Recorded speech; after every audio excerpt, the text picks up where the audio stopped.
Welcome to my YouTube channel Shri Saugata astropalmist. তো আজের আমি জয় শ্রীরাম, জয় বজরংবলী, জয় শ্রী শনিদেব বলে আমার ভিডিওটি আরম্ভ করব। আজকের আমি শনিদেব পঞ্চমভাবে অবস্থান করলে কি রেজাল্ট দিতে পারে, অর্থাৎ স্যাটার্ন ইন 5th হাউস কি রেজাল্ট দিতে পারে। যদি কারুর জন্মকুণ্ডলিতে 5th হাউসে স্যাটার্ন বা শনিদেব অবস্থান করেন তাহলে সে কেমন রেজাল্ট পাবে। তো প্রথমে জানতে হবে 5th হাউস আমার কি কি নির্দেশ করে বা 5th হাউসের কারকতাগুলো কি কি। 5th হাউস থেকে বিচার হয় মানুষের বুদ্ধি, মানুষের উচ্চ শিক্ষা, মানুষের যে কোনো জাতকের প্রেম ভালোবাসা। 5th হাউস আর কি বিচার হয় 5th হাউস থেকে? সন্তান ভাগ্য বিচার হয় 5th হাউস থেকে। আর কি বিচার হয় 5th হাউস থেকে?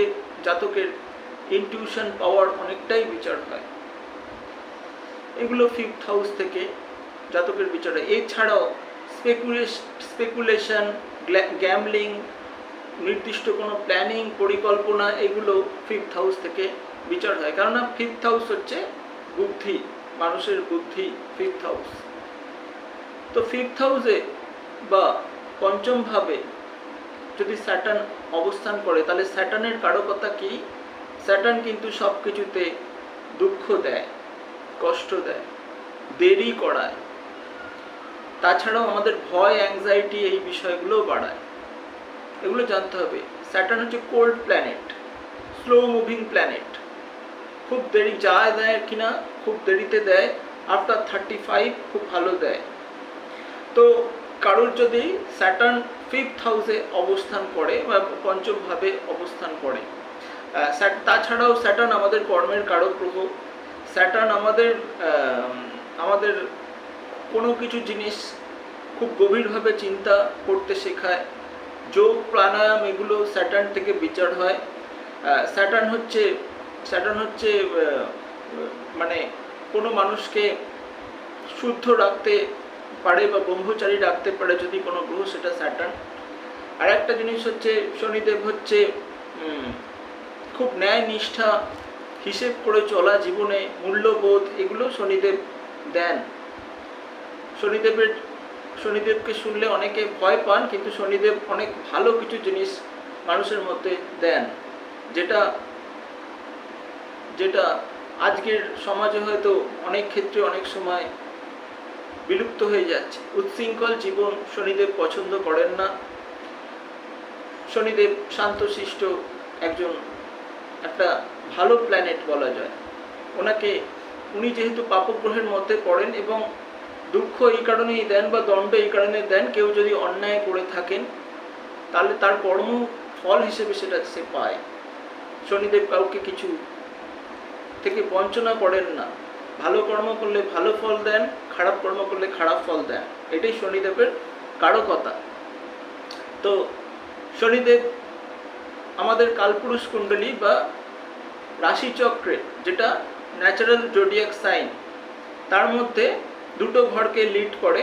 একটা হচ্ছে দশম ভাব অর্থাৎ কর্মভাব, যেটাকে মকর রাশি বলে। আর একটা হচ্ছে একাদশ ভাব বা আয় ভাব, বা যেটা থেকে আমরা কিছু পাই, সেটা হচ্ছে একাদশ ভাব, সেটা হচ্ছে কুম্ভ রাশি। তাহলে ন্যাচারাল জোডিয়াক বা কালপুরুষ কুণ্ডলিতে দশম ভাব বা কর্ম এবং কর্মের ফল একাদশ ভাব বা আয় ভাব, এই দুটোই শনিদেব নির্দেশ করে, বা দুটো ঘরের মালিক শনিদেব। তাহলে কর্মেরও কারক গ্রহ শনিদেব এবং কর্মফলেরও কারক গ্রহ বা কর্ম থেকে প্রাপ্ত আয় বা ফলাফল, সেটার কারক গ্রহ শনিদেব।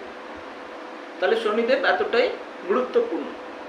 তাহলে শনিদেব যদি কারোর জন্মকুণ্ডলিতে 5th হাউসে বসে বা পঞ্চম ভাবে বসে, তাহলে আমি তো বললাম একটু ডিলে দেয়।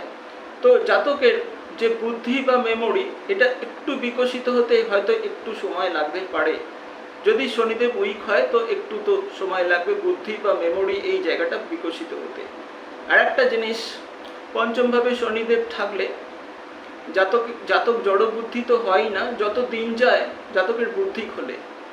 প্রথম জীবনে জাতক হয়তো অনেককে সরল বিশ্বাস করে ঠকতে পারে, কিন্তু পরবর্তী জীবনে জাতক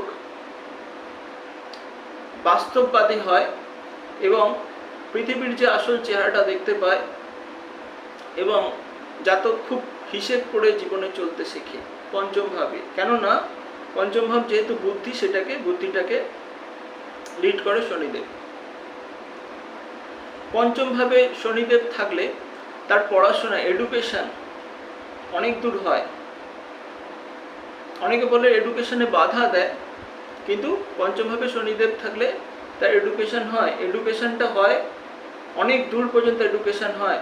সে পিএইচডি করে অনেক দিন ধরে, সে এমএ করে বা এমএসসি করে বা এমকম করে, তারপরে সেটা কোনো একটা বিশেষ সাবজেক্ট নিয়ে পিএইচডি করতে পারে, বা একটু বয়সে পড়াশোনা হয়তো একটা ডিগ্রি কোর্স পর্যন্ত করলো, তারপরে দেখা গেলো একটু বয়সে গিয়ে মাস্টার ডিগ্রি করলো, পিএইচডি করলো। মানে সে সারা জীবনেই কোনো সাবজেক্ট নিয়ে রিসার্চ করতে পারে বা এডুকেশন নিতে পারে। যদি পঞ্চম ভাবে শনিদেব বসে থাকেন, এটা তার পক্ষে ভালো হবে। সে রিসার্চ করতে পারবে, সে জীবনে পড়াশোনা শিক্ষা সারা জীবন শিখতে পারবেন। শনিদেব হচ্ছে তাকে শেখাবেন। আর একটা জিনিস, সে কিন্তু খুব গভীরভাবে কোনো বিষয় নিয়ে চিন্তা করবেন এবং তার বুদ্ধি আফটার 35 খুব শার্প হবে। শনিদেবের সাথে যদি বুধের কোনো কানেকশন হয়, তাহলে কিন্তু তার বুদ্ধি অত্যন্ত শার্প, মানে খুব বুদ্ধি শার্প হবে। তার সাথে সে অত্যন্ত চতুর ব্যক্তি হবে, সে খুব ইন্টেলিজেন্ট হবে, এই ব্যাপারগুলো থাকবে। শনিদেব যদি পঞ্চম ভাবে থাকে, তা সে ইঞ্জিনিয়ারিং নিয়ে পড়লে খুব ভালো হবে, সে ল নিয়ে পড়লে খুব ভালো হবে, সে হিস্ট্রি বা ইতিহাস নিয়ে পড়লে ভালো হবে, সে বাইরের কোনো ভাষা, ইংলিশ ভাষা নিয়ে পড়লেও ভালো হবে। তার পক্ষে এই জিনিসগুলো নিয়ে পড়লে ভালো হবে। ইঞ্জিনিয়ারিংয়ের মধ্যে বেশ কিছু স্ট্রিম আছে, যেমন মেকানিক্যাল ইঞ্জিনিয়ার, তার ইঞ্জিনিয়ারিং তার খুব ভালো হবে। এর সাথে বিভিন্ন গ্রহের কানেকশান দেখতে হবে, তারপরে বলতে হবে কি ইঞ্জিনিয়ারিং করলে বা কি স্ট্রিমে ইঞ্জিনিয়ারিং করলে সে সফলতা পাবে বা তার এডুকেশনটা খুব ভালো হবে। শনিদেব কর্মের কারক গ্রহ, এখানে কর্মের সাথে পঞ্চমের যেহেতু কানেকশন হচ্ছে, সেহেতু সে যে হায়ার এডুকেশনে যে সাবজেক্ট নিয়ে পড়াশোনা করবে, সেটা থেকে সে রুজি রোজগার করতে পারবেন, যদি সেটা শনিদেবের পজিশন ভালো থাকে। কি কোন কোন রাশিতে শনিদেব ভালো ফল দেয় পরে আসছি। শনিদেব যদি পঞ্চম ভাবে থাকে, অনেকে বলেন যে বাচ্চা কাচ্চা হতে সমস্যা হয় বা বাচ্চা কাচ্চা হতে দেয় না, বাট এটা নয়। পঞ্চম ভাবে শনিদেব থাকলে তার দেরিতে বাচ্চা হবে বা সন্তান দেরিতে হবে, এবং সন্তান হতে হয়তো বাধা দেবে, সন্তান একটু দেরিতে হবে, কিন্তু তার সন্তান হবে, এটুকু গ্যারেন্টি। এবং বেশিরভাগ ক্ষেত্রেই পুত্র সন্তানই আমি দেখেছি।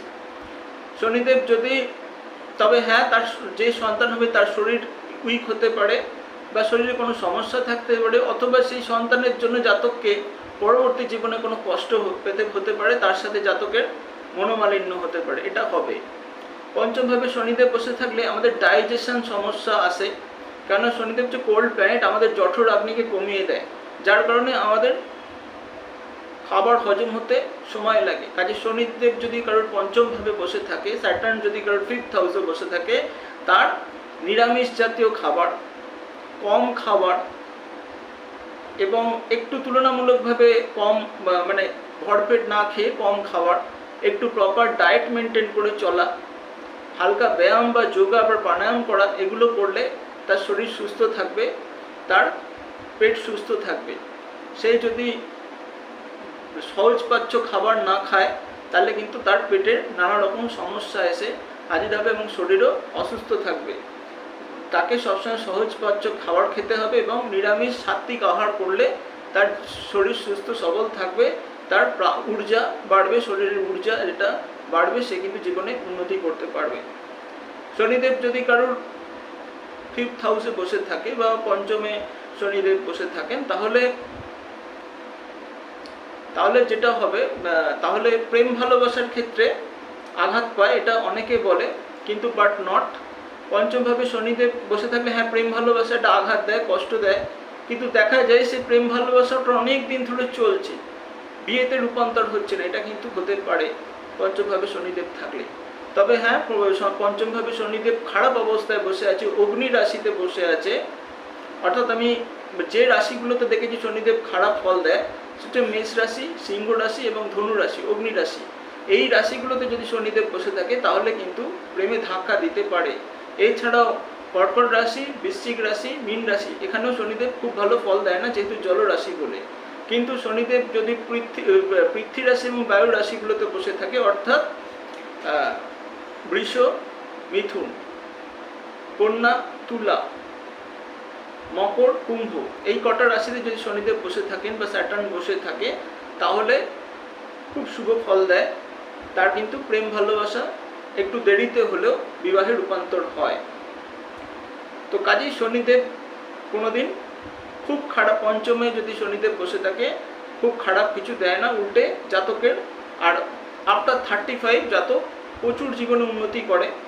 তার বুদ্ধি বা তার ট্যালেন্টের জন্য সে কিন্তু পপুলার হয়, তার লেখার ক্ষমতাও ভালো হয়, এগুলো কিন্তু তার থাকে। তবে তার বিবাহিত জীবনে কিছু সমস্যা আসে এবং সন্তান নিয়ে কিছু সমস্যা আসবেই, ঠিক আছে। তো এই গেল পঞ্চমে শনিদেবের ব্যাপার। তো যারা কিছু বিষয় জানতে চান আমার থেকে, কিছু বিষয় ইউটিউবে তারা আশা করেন নিশ্চয়ই যে কোনো একটা টপিক নিয়ে আলোচনা করি। তা ইউটিউবে আমি যখন কোনো টপিক নিয়ে আলোচনা করি সেটা সবার জন্য, সর্বজনের জন্য।